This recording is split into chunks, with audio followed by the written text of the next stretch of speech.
Doug with IdahoMMA.com. I'm here with Matt May of Combat Fitness and Twisted Genetics. Thanks, Matt, for your time.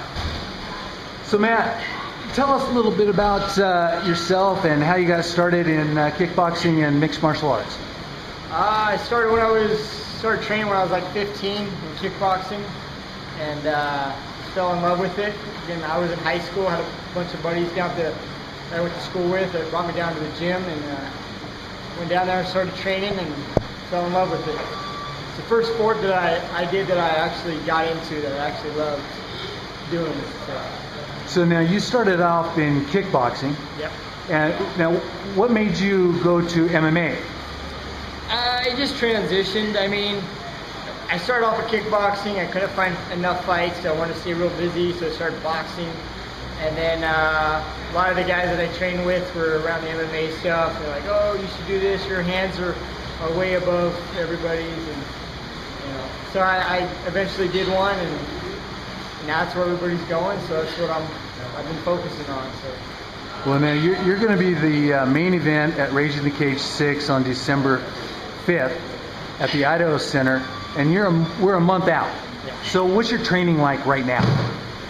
Is it heavy? It's just, yeah, it's very heavy. I mean, I started at 10 weeks out, and I've had a great training camp, nice long, and just grinding, training two or three times a day. And that's no joke. So with good guys, I mean, Scott Jorgensen, Jesse Brock, all the local pros, top guys, and they're putting me through the grinder, so training hard. So now, when do you start winding down? Like, your hard training is going on right now. Is it like a week out or 2 weeks out? A week out. A week out from the fight, I'll probably start tampering down a little bit, tapering down, just a little bit. But I like to keep it pretty hard. And then the last couple of days, just cutting weight and then resting and get ready for fight time.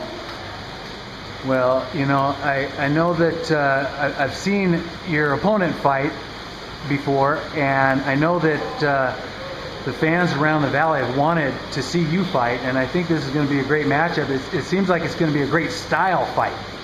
It is. It's a great style fight. I mean, Callan's tough.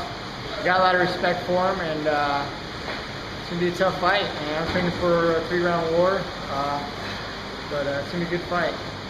So now tell, like, for all the up-and-coming guys, girls that want to get into mixed martial arts, what do you think the most important thing for somebody just getting into the sport is? Do you think it's the discipline, the training, the finding the right, whether it's kickboxing or jiu-jitsu or judo or wrestling? Well, as far as stylistically, I mean, you got to train everything. I mean, it's not 10 years ago where you could be good at one thing and beat somebody who wasn't good at that one thing. I mean, you have to be well-rounded. You have to train. If you want to be serious in the sport, serious pro or amateur, you got to train everything. I mean, that's just what it is to it. Or somebody's going to expose that weakness and take you out pretty quick. So, the guys that do good in this sport, the guys that are in here every day, getting their butt kicked and they're back the next day. I mean, the guys non-stop. I mean, I'm a coach too. I train a lot of guys, and the guys I see in here consistently, even by themselves, doing bag work, or just back there sweating, by themselves. Those are the guys that stick around and do good. So. Yeah, well, I appreciate your time, and really looking forward to watching you fight in the main event at Raising the Cage 6 on December 5th. Thanks for your time, Matt. Thank you.